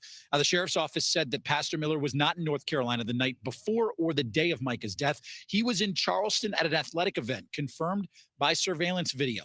He then broke the news to his congregation on the 28th, claiming Mica was struggling with mental illness and took her own life. But friends and family of Mica's say she could not have killed herself. Mica had filed for a divorce from John Paul Miller multiple times, according to reports, including days before her death. She hinted on social media to being in an abusive relationship. There's also recent police reports Mica filed in March saying she was fearful for her life, claiming that someone slashed her tires and a GPS tracking device was put on her car. Now, while many conspiracy theorists have tried to link John Paul Miller to Mica's death, police say the facts show she died by suicide based on surveillance footage, interviews, physical evidence, and of course, the medical examiner's report. Now, Pastor Miller has since been released from his senior pastor duties at Solid Rock Church and told our Rich McHugh that he never hurt Mica in a text message. But again, so many close friends and relatives here, Nick, are saying that Mica taking her own life just isn't possible. Thanks for watching, everybody. Go to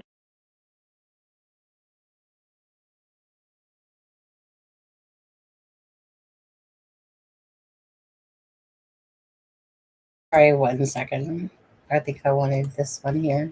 Why did I hear this one? I didn't hear this one the other day. I want to hear this one. Robeson County 911, what's the address of your emergency? Hi, are you able to trace the location of my phone? Let me see. You don't know where you're at? In National Park. What's the phone number you're calling me from? 843-655-5242.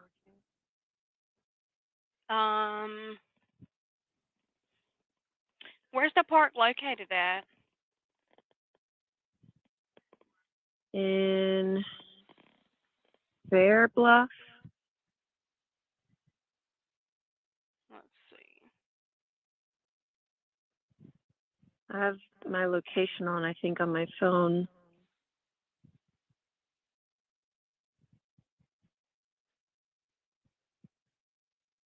Find my phone is on. I just did my my location. Okay, I'm showing, hold on 1 second.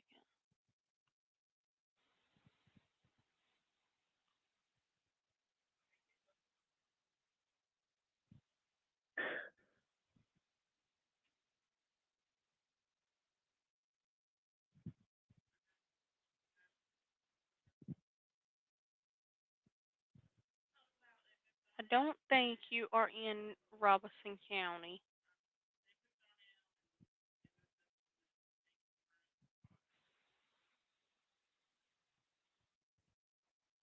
Yeah, the Lumber River State Park. Yeah, that's where I am. Okay.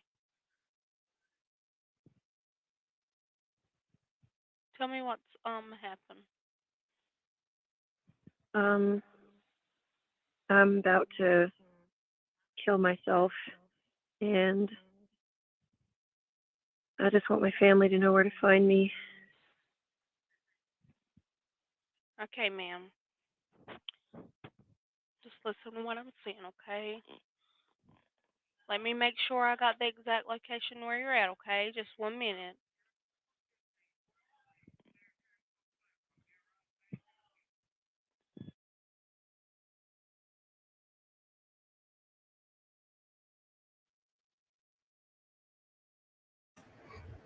I was looking for the clip because in some of those news, one of those clips I played near the beginning, they played the portion of it as they were talking about it, which was the last part of that. I never heard this whole thing, but they were playing the part where she said, you know, that she was going to hurt herself. And then, of course, the gentleman that heard her crying and stuff like that. So this is what I'm saying. Like, he has an alibi where he was. She took her own life. And that's what, it won't change. But the family, like you were saying, Travis, I can't actually believe that they put the phone number out there, though. Like, they should have bleeped that out. Usually they do. So I'm amazed that they didn't. But anyway, the family thinks that he was involved and that, justice for, Mica, and that's just it. It's like, like this, the death won't change. It will be suicide because she did take her own life. That was clear as day by this phone call. That doesn't mean that I think that John Paul, without knowing him, but just what I'm thinking myself, he comes across like he's a manipulator, for sure. And I don't think he's taking accountability for the truth. I don't think he's this nice person like he's claiming to be, because it's not like she just, you know, is pulling everything out from thin air. There's documentation. Her tire slashed, a tracking device was found on her vehicle, you know. So he's not this innocent person. And unlike he's probably going to try to portray to people, hey, Phil, on there. I do. Excellent on the phone. Yeah. Let me tell you this. If those words came out of her mouth to me and I was a dispatcher, I certainly would be talking to her, trying to talk to her. I don't know what the rules are or whatever, but that's what I mean. Like, I wouldn't even think about it. I would instantly be saying, like, please, like, talk to me, da da da da da, giving that care and compassion or something. But I didn't hear that in this call. It was just kind of like, I don't know. All I know is I couldn't sit. That's why probably I wouldn't be good at certain jobs. Like if I wasn't allowed to show care and compassion and, whatever, I don't know what the rules are for how you can talk to somebody or what they teach you in stuff. But for me, if I can't be myself, which is, like I said, caring about people, hence why I love my new job, because I have turned many people's days around that were upset for whatever reason. And it's not hard to do, but in this case, this is a whole different ball of wax. But, if I heard someone saying that to me, I'd instantly go right into the caring mode. I don't know. Yeah. Yeah, I mean, we're only hearing like that part of the conversation. Who knows what else was out there? Not gonna judge you. Like I said, I don't know the rules of what a dispatcher is allowed to do or not allowed to do. I'm sure that they are trained on certain things for sure, right? So I don't know. All I know is that Mica, rest in peace, beautiful lady. I'm so sorry that you felt the need to take your life. Um, and I get why the family, you know, obviously, like everyone seems to know that family and friends that it wasn't a good relationship going on, you know. But again, I can't blame John Paul for her own actions, even if he is a big POS. I'm sure it is. I bet you any money it is. Anyways, um, so like there was, I mean, let me see here. Okay. There was like these, like I know that some more paperwork was dropped today. I know that there was, like this one here, and I can't really make it bigger, I don't think. No. Wait, maybe here I can. Okay. Maybe here. Okay, so HCPD officers were dispatched to blank Margarita Drive in the Myrtle Beach area of Horry. Oh my God, I thought it was at Horry County. What a weird name still. For a report of a razor blade being placed in the tire at the location of Spring Maid Drive. RO spoke with victim 1, who stated that this is the second time a razor has deflated her tire in the last week. Victim 1 stated that she was at Spring Maid Pier around 1:30. Victim 1 stated that as she was leaving, she heard a pop and noticed that a piece of metal was protruding from her tire. Victim 1 made it home and found that the tire had almost fully deflated by that point. RO observed the tire, and upon removal of the metal piece, it was found that the metal was a tire deflation device that can be purchased online. Victim 1 believes suspect 1 may have placed or had the item placed in her tire. She noticed strange activity and what she believes is people following or watching her. Now, chances are that's probably true.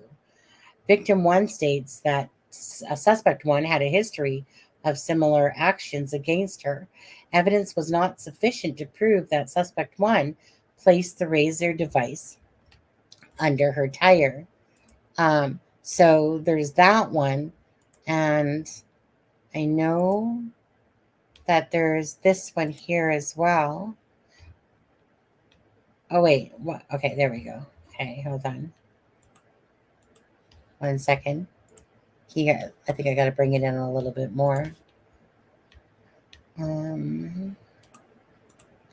Okay.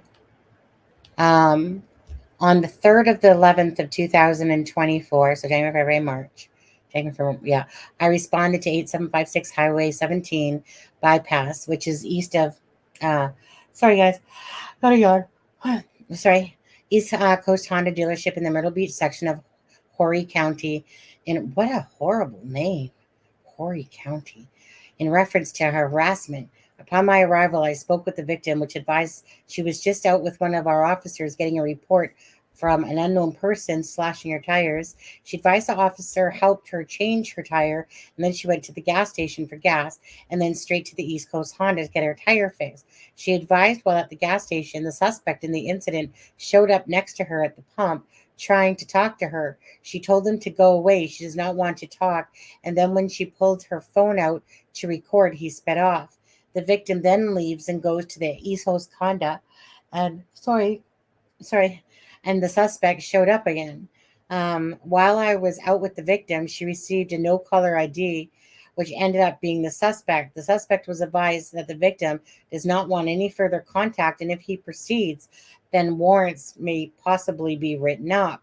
The suspect acknowledged advisory by saying okay on BWC, whichever that means, and the victim advised me that she was afraid of her life. She also advised she blocks his numbers and still gets calls and texts from him on the other numbers. After clearing the call and my departure from Honda dealership, the victim had texted me and stated that the mechanics had found a tracking device on her vehicle. About an hour later, she had notified me that she was at the magistrate's office to try to get a restraining order. I asked the victim if I could come get the GPS from her, and she said yes. While I was, oh my goodness, I'm so sorry. I'm just getting tired. It's been a long day and I didn't have a big sleep. While I was standing out front of the magistrate's office with the victim, a white white in color Honda Accord had slowed down, rolled down Scipio Lane in front of the magistrate's office, and then the victim stated that the suspect in her that was the suspect in her car driving by. The vehicle then sped up and drove off. And then it says no further, and it stops there. Okay. So 1 second here. I know that more has come out, kind of like what we were showing in the clippings there. Haven't seen that yet. I'm not sure what that means. BWC. Oh my goodness, I keep yawning. Travis, I blame you. Okay. But anyways, so if that phone call, let me put it this way. If that phone call wasn't put out by her calling 911. Trust me, this case, that man would be guilty by mass public for sure. Just because of what we're reading, what the friends are saying, you know, the oddity of it all. And it's really because of that phone call. I mean, okay, I gotta get off this live soon here. Oh my goodness. Sorry, guys. I keep looking for a drink of water around me or something. Anyways, I know. I'm just finally getting over my flu. I still have a little bit, but it's a lot better. Took medicine this morning and all that stuff. So, anyways, I'm finally, I think, getting over it. But anyways, you guys. So I agree that that on her phone, I wouldn't doubt is her recording him. Like as we were reading there.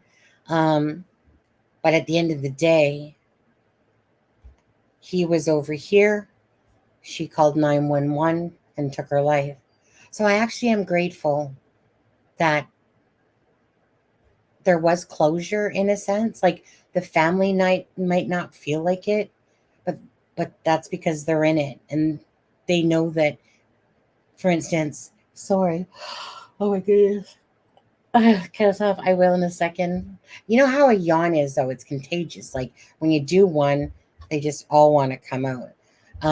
But anyways, but you guys know what I mean, right? Obviously, is that for this phone call to me, at least that gives the closure of knowing that you know that Mica did take her own life, and for all those reasons that she decided to do that.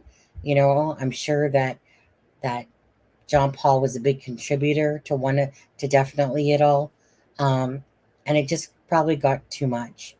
And he just comes off like he's a manipulator, you know. He does, and the reason why I say that especially, besides I'm gonna yawn. Hold on, okay. Okay, I'll just take myself off camera. Um, so because of the fact of he gave reasons for each incident, like, oh, yeah, I took her vehicle from the airport because it's like a marriage community thing. Oh, I put a tracker on her because I didn't trust that she wasn't going to go blow the money, and spend all the money type of thing. Um, so they're definitely like, okay, I'm going to go in a second for sure. So do you know what I mean? It's like, so to me, I'm not one to sit here and write a case for the fact of trying to make it into something it's not. It's just not there. Like I'm sure there's going to be more stuff, and I might cover it again if something changes in a sense. But typically, when something becomes a finale and it's deemed as a suicide, and the fact is it was, um, and the family might not want to believe that because of the actions of John Paul, and they just can't believe that Mica would do this. You look at a beautiful girl, wondering, like, you are so beautiful, like, why would you take your life and stuff like that? Anyways, Gaslight with Betty Davis. Yeah. Oh, hold on. Yawn, Chloe. Oh, yeah. Okay, then. Um, it's just, and it's so hot in here, too. But, anyways, you guys, um, yeah, such a sad case. But the reason, anyways, I wanted to do it because again, I'll preach it to the end. Um, so, in the pinned comment, 988 for anyone that's even thinking about suicide. But again, I want to preach to people.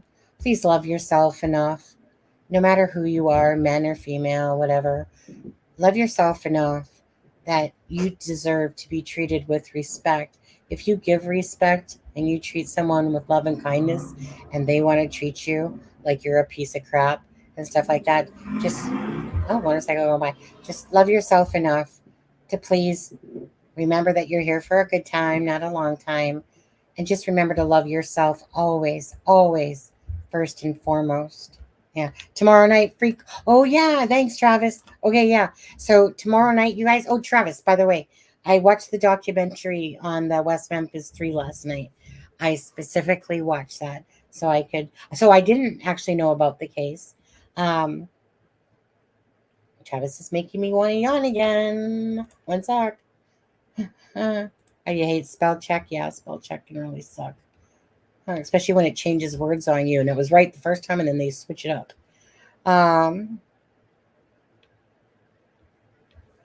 Can the prosecutor collect all self?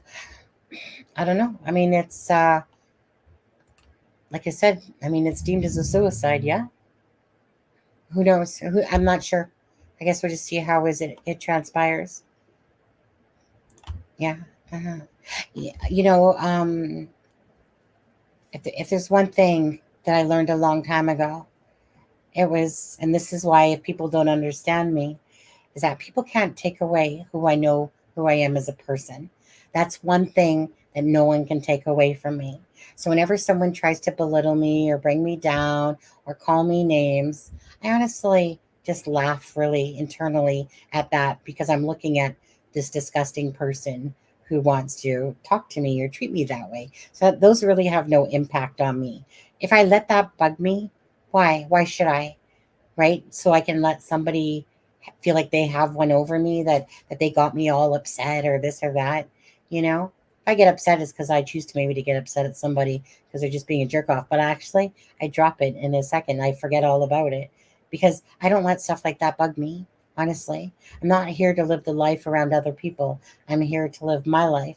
And I learned a long time ago, you have to, you must love yourself in order for you to project, happiness or help others. But you have to love yourself first. If you don't do that, then honestly, it has to start with you loving yourself and caring about yourself enough as a person. Sometimes people have anger issues or these issues and stuff like that. And this guy, for all we know, John Paul, maybe he's a narcissist. Maybe he's so insecure that he has to belittle. You know, that's what my Dion did when I was with him. He was obviously so insecure that he always had to try to control me and belittle me, in order to kind of keep me around. And yet it had the opposite effect eventually, obviously, because, you live and learn, right? But if there's one thing I could say, it's just love yourself enough. Love yourself enough. If you stay in an abusive relationship, you don't love yourself enough. That's the truth of the matter without sugarcoating it, you know? So if there's one thing I could wish for people is that they would not care what other people think about them. So many people care what other people think about how they look, how they this.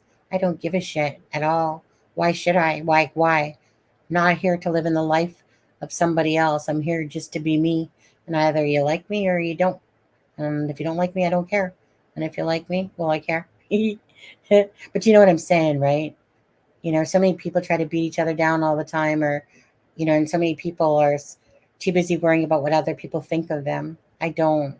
I honestly, if I like who I am, then I'm fine with that, you know.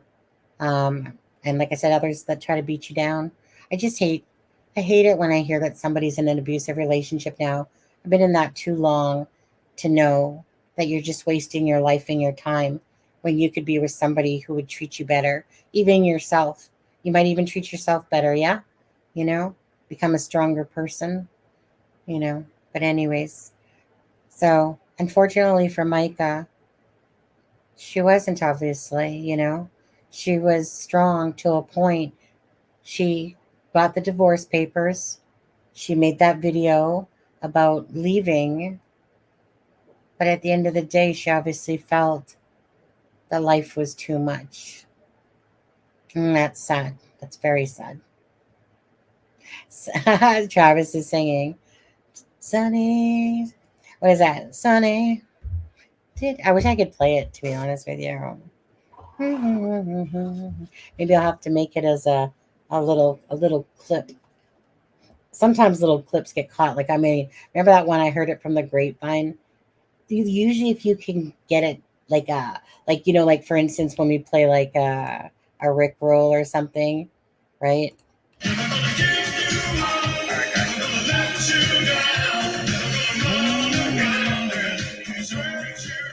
So usually you can get away with a small clip of a song, even though it's a copyright, but that heard it from the grapevine one. That was about 8 seconds, and freaking YouTube caught that one. But usually it won't catch it if it's like 7 to 9 seconds long or whatever. But I like that song. Yeah, Sunny, you're so true. I love you. I get it. I get the attraction, Travis. But so tomorrow night, you guys, Travis, Charmaine, and Aspen will be on. And honestly, the West Memphis Three. So I didn't know nothing about the case, and I watched it. So please, if you guys don't know anything about this case, it's about three boys whose lives were taken, and they were just like what? How old were they, Travis? They were like 8 years. Was it 8 years old? I think they were 8 years old. Were they not? Did I say when? Yeah, West Memphis Three. But anyways, I'm not gonna lie. At the end of it, I was like, hmm. Were those three men guilty or weren't they?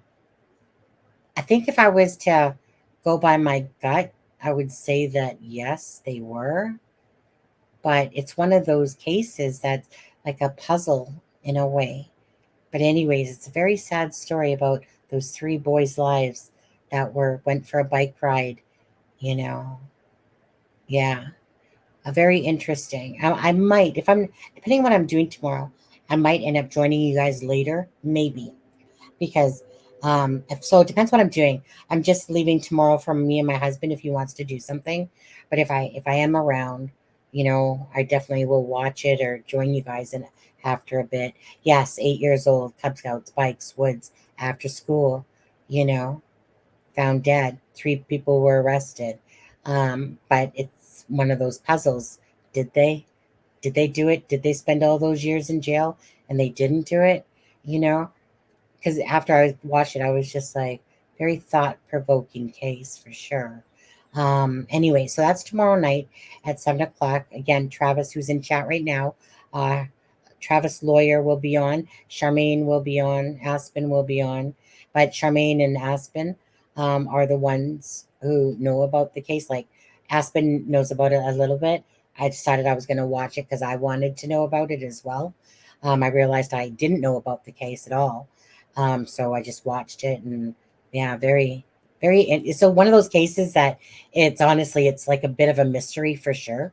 And I do like mystique mystery type cases where you're just kind of like Sebastian, you know? Oh, before I leave, okay, so I guess I'll go watch what is it, the Lab channel or something where Chris Proudfoot is making a total fool of himself. Which documentary did I watch? I think let me just go look in my history for a second. 1 second, Miranda, and I'll tell you which one. Uh, let's see here. Oh, here it is. I'll put the link. It was an hour and 19 minutes, this one that I watched. It was by Matt Orchard.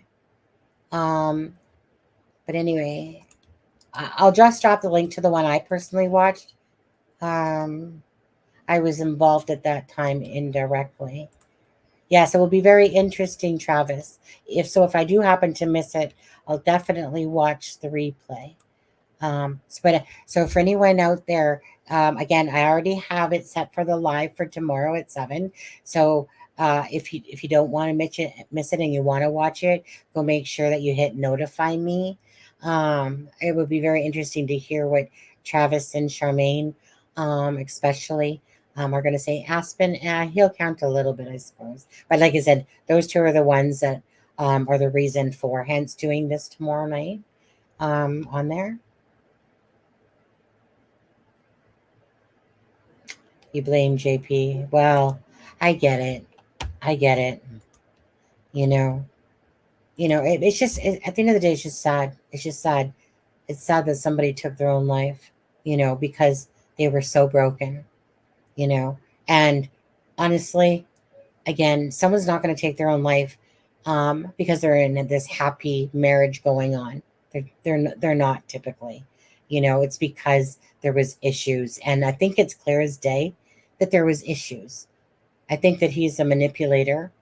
And again, depends on someone's own mindset. Maybe she was just so broken. But it's just sad because she got the divorce papers. He was served with them. She was preaching about, not being an abusive relationship. Like she was doing what I had done basically, No one knew I was in an abusive relationship. Like she probably actually told more people than I ever did because nobody knew that I was in an abusive relationship too. But the first one, immensely. Are we victim blaming Mica? Mica took her own life. Mica, at the end of the day, took her own life. Mica's responsible for what she did. No one's victim blaming her, but she took her own life. That was her choice, right? You can't blame somebody else for choices one person makes. I would never blame anyone. If I took my own life because my husband was abusive to me or this to me, that's my choice, right? Now, again, a person makes their own choices. Now, does that mean that John Paul perhaps isn't a piece of shit, a manipulator, and that he was stalking her, he was doing that? Of course not, right? But you can't place blame in a sense because she took her life. She took her life. He didn't hold the gun to her head. She held the gun to her head. It's so sad that anyone would be in that position. It doesn't matter who you are, that they would feel the need to take their life. But sometimes some people, they're just so broken. They're just broken beyond repair. And they just don't know how to deal with it. They're just, tired of everything, So I'm not sure. You can blame the church and JP, sure. But ultimately, she chose to take her own life, Astro. That's all I'm saying. So I have the biggest compassion for anyone that would have to be in that state of a mind or to be in that space because they were in that state of a mind because of another person's actions. But again, I totally get it, but that's the thing, right?